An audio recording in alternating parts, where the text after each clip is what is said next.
Oui, oui, bienvenue. Aujourd'hui, je vais parler des retours d'expérience. C'est vrai que j'ai commencé une série où je partage mon parcours du Cameroun au Canada.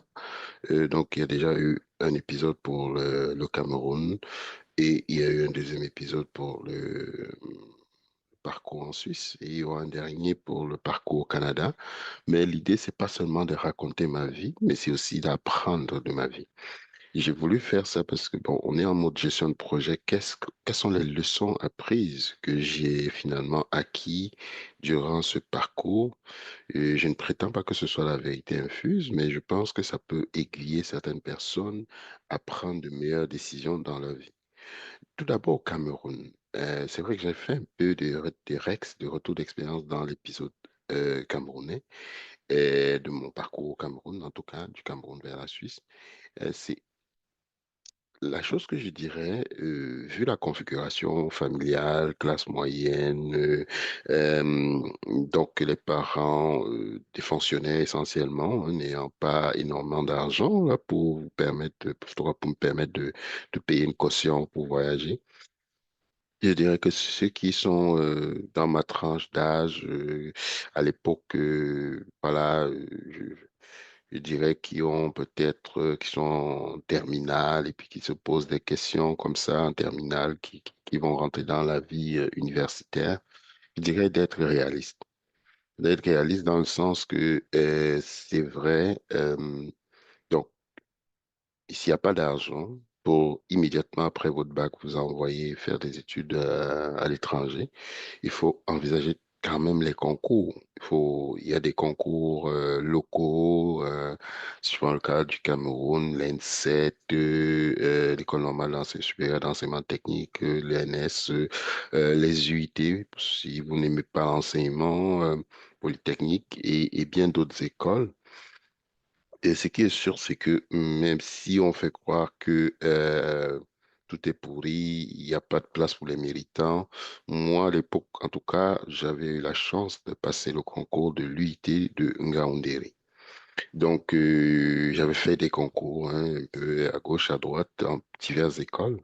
Et voilà, fait que déjà, même au lycée, là, entre le lycée technique de Douala Koumassi à l'époque, oui, je l'avais réussi le concours. Oui, c'est vrai qu'il y a des soupçons de corruption, mais je pense qu'il y a encore de la place pour l'excellence. Je ne sais plus aujourd'hui ce qu'est devenu la réalité au Cameroun et dans la plupart de nos pays africains, mais je pense qu'il y a encore de la place pour l'excellence.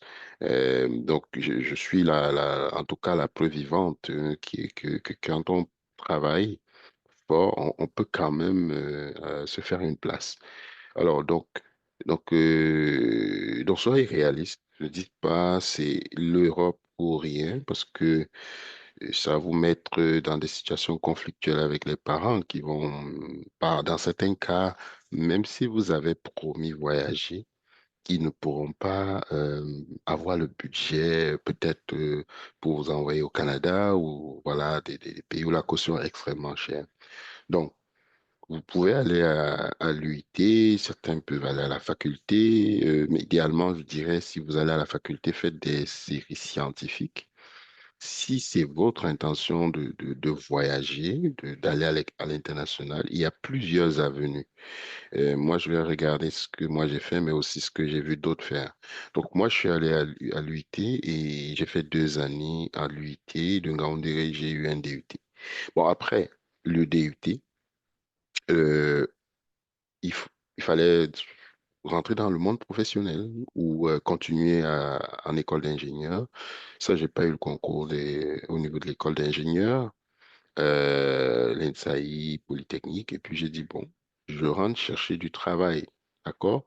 Donc, rentrer chercher du travail, euh, ça peut être un exercice très difficile, mais si vous pensez que vous n'êtes pas assez outillé, vous pouvez contacter un grand frère, quelqu'un qui, autour de vous, a pu trouver un emploi, parce que ça aussi, je ne l'avais pas fait à l'époque. Donc, on y va un peu payer ses erreurs, on postule. Donc, en fait, c'est ici. de bâtir un réseau quand vous êtes à l'université.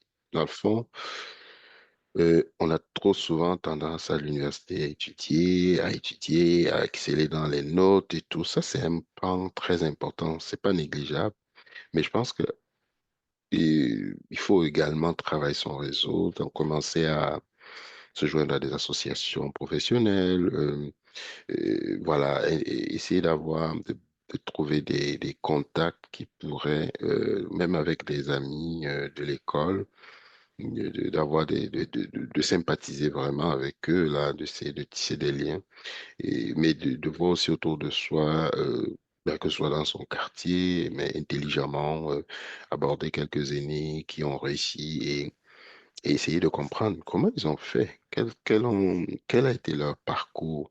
Parce qu'ils vont vous apprendre des choses que vous ne verrez ni sur Internet, ni sur YouTube, pas, peu importe. Des choses qui ne sont même pas dans les livres forcément. D'accord? C'est vrai qu'il y en a qui ont documenté leur histoire dans les livres, mais ils vont vous apprendre des choses, des secrets qui vont probablement vous faire, euh, qui vont accélérer votre recherche d'emploi. Donc, moi, quand je finis l'UIT, on postule dans les grandes sociétés. C'est vrai que tout le monde en rêve hein, de travailler dans ces grandes firmes.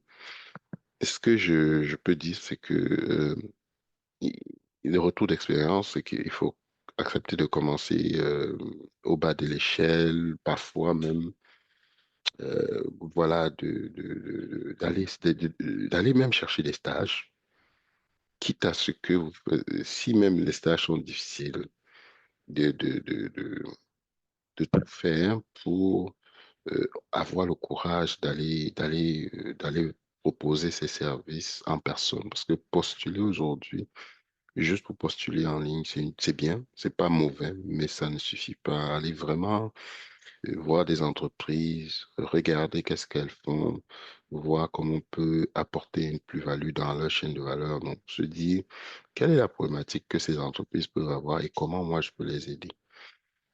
Je dirais ça pourquoi? Parce que souvent, c'est pas ce que beaucoup font. On a tendance à faire du classique. Donc, ça, c'est important. Mais, donc, vous avez fini l'école, vous avez un peu d'argent, vous vous concentrez sur votre recherche d'emploi. Et si à un moment donné, la recherche d'emploi ne fonctionne pas, acceptez de commencer petit dans un atelier, voire même vous former pratiquement à un métier. Parce que moi, ce que j'ai constaté, c'est que quand on finit les études, on a des formations théoriques. Donc, il y a des centres de formation ou des garages ou des instituts ou des ateliers, peu importe, hein, une usine. Si vous êtes dans l'informatique, vous pouvez avoir un logiciel précis que vous maîtrisez, je ne sais pas moi, AutoCAD, tout dépendamment de votre filière. Il faut, il faut acquérir une compétence pratique. Parce que ça aussi, ça manque. Parce qu'une fois que tu es en entrevue, ben, si quelqu'un décide de te donner ta chance, il va falloir que tu sois opérationnel. Donc, mon retour d'expérience aujourd'hui me fait croire que même étant à l'école, en tout cas au lycée technique ou peu importe le lycée d'enseignement général, moi je conseillerais, et si je l'avais su, je l'aurais fait, c'est apprendre un métier euh, même autre que, si on peut trouver un métier, enfin, une occasion de se former pratiquement dans son domaine, c'est tant mieux.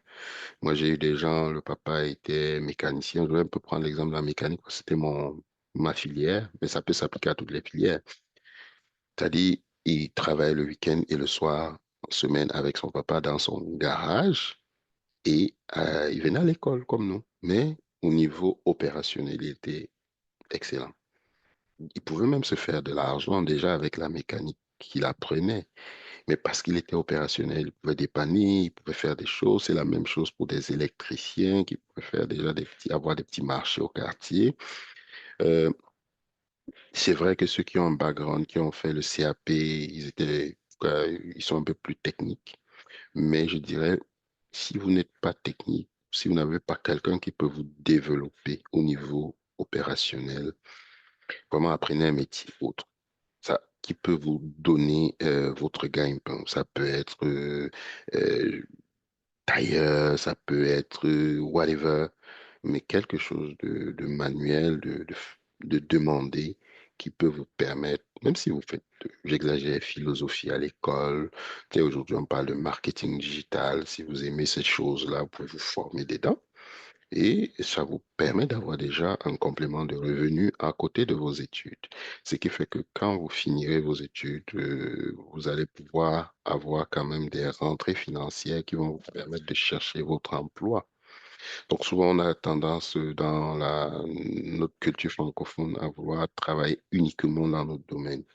Mais c'est une erreur. En tout cas, moi, à l'époque, si je l'avais su, je l'aurais fait. Donc, pourquoi je dis ça? Parce que, bon, il y en a qui vont faire les affaires, qui vont faire du commerce. Si vous avez la fibre entrepreneuriale, allez-y, qui vont faire l'agriculture, mais ayez autre chose qui vous donne déjà de l'argent à l'école pendant que vous étudiez. Très important. Et après, si vous avez un travail, vous pouvez économiser pour, au bout de 3, 4, 5 ans, peut-être envisager, si c'est toujours l'objectif, hein, soit vous retournez à l'école le soir, vous faites une licence, peu importe, soit vous envisagez une expatriation si vous voulez voyager, vous aurez en tout cas les moyens de votre politique. Donc, ceci, c'est pour, je ne sais pas quel âge, en tout cas, à quel âge vous avez quand vous regardez ça, cette vidéo, mais essayez de prendre en compte ce facteur-là qui est très, très capital. Donc, si vous ne trouvez pas de travail dans votre domaine principal, vous basculerez dans votre domaine secondaire qui sera comme un plan B pour vous permettre de payer des factures, de payer des billes et d'être moins, voilà, d'être moins frustré. D'accord? Donc, acceptez aussi ça parce que aujourd'hui, la fonction publique, dans la plupart des pays, n'embauche plus, en tout cas, ou réduit, ou ne peut pas embaucher tout le monde. Donc, trouvez des niches qui vont vous permettre d'avoir d'autres compléments de revenus.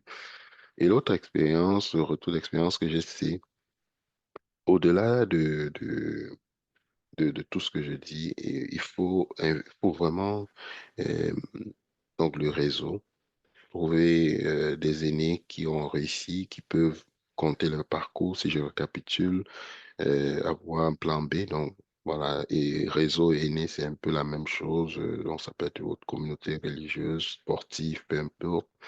Les aînés autour de vous qui peuvent être des mentors, donc de les aborder, de voir s'ils peuvent un peu accepter de vous mentorer. Vous observez bien évidemment la personne, vous voyez un peu son comportement, vous voyez un peu sa respectabilité dans la société, dans votre quartier. C'est pas seulement un mentor à ce moment-là. C'est pas seulement quelqu'un qui a réussi sur le plan de la carrière, c'est quelqu'un qui également a des valeurs qui correspondent aux vôtres. D'accord? Et voilà, il y a un pilier qui est le travail, qui est un plan B, un travail secondaire qui va vous permettre de vous prendre en charge. Donc, ce qui fait que en ayant cette stratégie, vous allez pouvoir vraiment facilement, je pense, intégrer, dépasser les barrières, considérer également, voilà, la possibilité de vous expatrier dans un autre pays d'Afrique. Donc, c'est sûr que idéalement, il faut avoir une compétence hein, pour aller la vendre dans un autre pays. Mais si vous avez la compétence et que vous travaillez un peu aussi votre anglais, vous êtes bilingue, vous pourriez peut-être envisager de postuler dans d'autres pays. Donc, vous êtes un technicien supérieur, un ingénieur, voilà, vous avez fait quelques stages, vous débutez. Euh, si vous êtes bilingue, oui, vous envisagez peut-être de tester d'envoyer le CV dans d'autres pays, voir s'il peut y avoir la demande. Évidemment, il faut être prudent là, parce que on entend toutes sortes de choses avec l'expatriation aussi, voilà, des gens qui se font arnaquer. Et donc, ça, c'était un peu ce que je voulais vraiment vous dire. Euh, Honnêtement, si vous appliquez cette stratégie, vous serez vraiment rendu vraiment Vous aurez toutes les cartes. Partez de la maison aussi à un moment donné. Ça, c'est pour moi non négociable. Si à un moment vous êtes trop confortable, allez affronter la vie, l'adversité et tout, euh, commencez par des petits boulots au besoin. C'est vrai que ce n'est pas ce qu'on rêvait dans la vie, mais ça peut être des rampes de lancement. Donc, et je pense que le mindset qu'on a quand on quitte l'Afrique pour l'Europe, si on avait le 1% de ce mindset sur place, je suis sûr que beaucoup réussiraient. Et puis, parcours au Cameroun aussi, c'est que bon, si vous avez la chance que vous êtes l'aîné de la chance ou malchance, là, vous êtes l'aîné de votre famille, je dirais qu'il ne faut pas aussi se mettre trop de pression. Et je dis pas parce que dans ce rôle-là d'aîné, les attentes sont énormissimes. On voit les amis qui réussissent, on voit certains qui se marient. Ça met vraiment la pression. Des fois, les parents même vous mettent la pression. Qu'est-ce qui se passe avec toi? On a fait ci, pourquoi l'autre il réussit et pas toi? Ne vous mettez pas la pression. Ça peut vous amener à prendre des décisions dangereuses parfois. On parle des phénomènes de cercle ésotérique et tout, mais je vous le dis, à un moment donné, le fait d'être constamment rabaissé parfois par ses proches, par vos proches, pour certains, ils peuvent ne pas supporter et aller prendre des décisions fatales. Donc, oui, vous devez réussir, mais donnez-vous le temps. Donnez-vous le temps, même si certains leur vie décolle rapidement, même si vous avez l'impression d'être perdu, d'être un vaurien, une vaurienne, peu importe.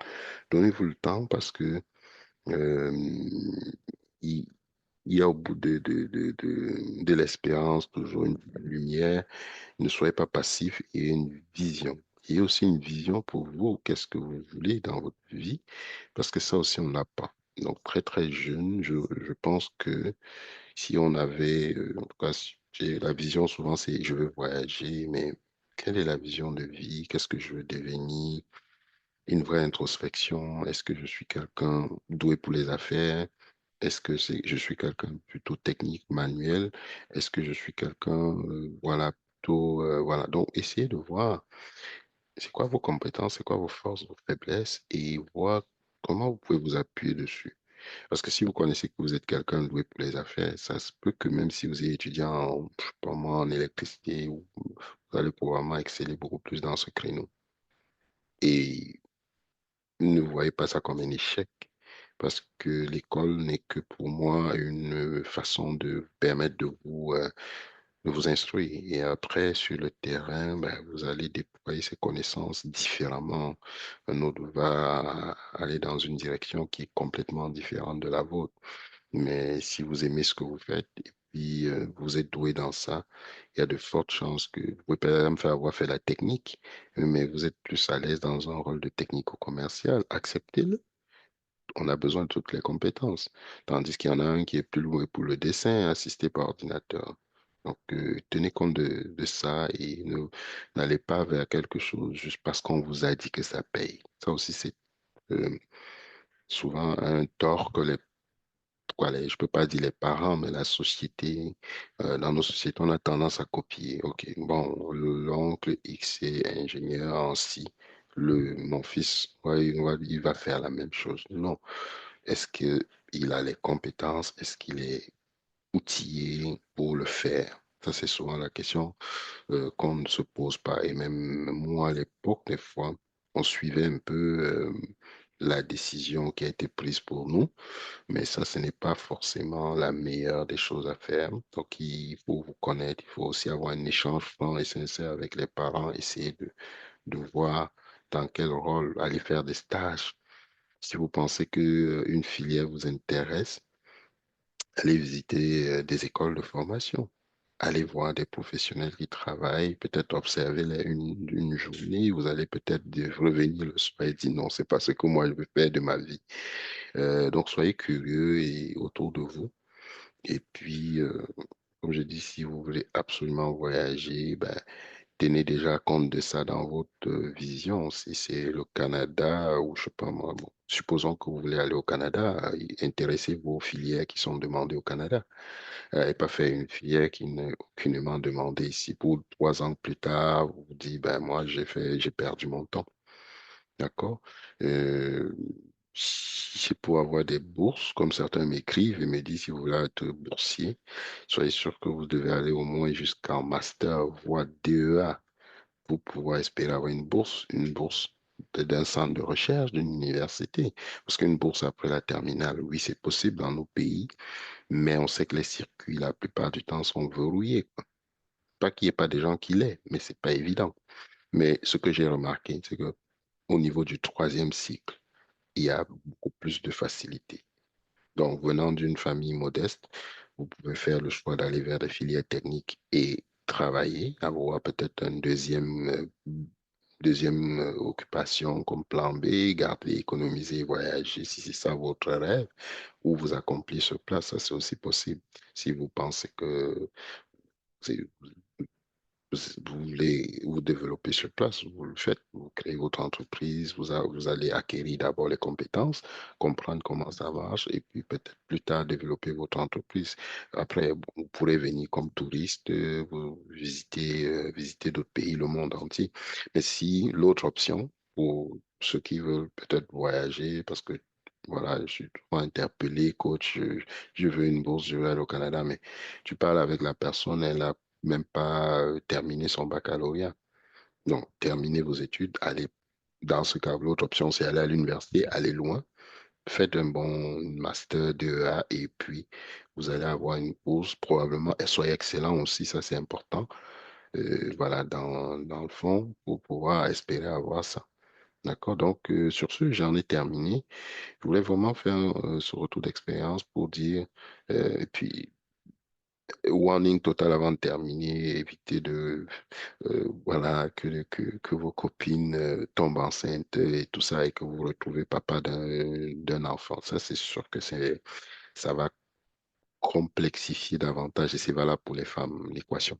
Donc, c'est très important aussi de se préserver, d'avoir de bonnes fréquentations. Ça va aussi limiter les dégâts des gens qui ont la même vision que vous, ultimement.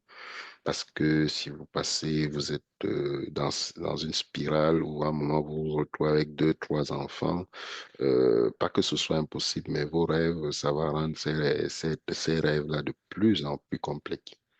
Donc voilà, je pense que j'en ai terminé. Fait que ça, c'est mon retour au Cameroun, mon retour d'expérience, parce que la vie, c'est un projet. Je parlais de moi, mais je voulais également revenir donner des conseils pour peut-être ceux de ma génération en tout cas, ou ceux, en tout cas, ceux qui sont comme moi, qui étaient à l'époque terminale et puis qui réfléchissent et puis qui ne savent pas quoi faire, de donner deux, trois conseils de vie. Puis moi, comme coach, si vous êtes un jeune diplômé et puis vous êtes orphelin de père ou de mère, je peux vous coacher 6 mois. Je peux vous coacher, il faut juste que vous ayez un diplôme universitaire. Et puis, vous dites, dans un métier technique, idéalement, on demande, et puis vous dites, je fais face à des difficultés, je n'arrive pas à trouver un emploi et tout, écrivez-moi. Je prends une personne tous les 6 mois pour un encadrement, pour l'accompagner, pour qu'il puisse décoller au niveau de sa carrière. Donc, un jeune qui a fini ses études, soit un DUT, un diplôme d'ingénieur qui réside sur le continent, même pas sur le continent, qui peut résider au Canada ou en France, mais qui est orphelin. Ça, j'insiste parce que je le suis. Je comprends que c'est plus difficile pour des gens qui n'ont pas de parents. Donc, écrivez-moi avec votre CV et puis je vais vous accompagner 6 mois. C'est mon engagement, en tout cas, que je prends. Pourquoi? Parce que, évidemment, il faut faire sa part. Il ne faut pas juste donner des conseils, il faut aussi passer à l'action. Sur ce, peace. On se voit à la prochaine. Je donnerai mon retour aussi d'expérience en Suisse pour ceux qui veulent venir étudier. J'ai commencé un peu, mais je vais aussi faire un retour d'expérience sur qu'est-ce qu'il faut faire ou qu'est-ce qu'il ne faut pas faire une fois rendu en Europe pour continuer à réussir sa vie et surtout sa vision. Voilà, bon,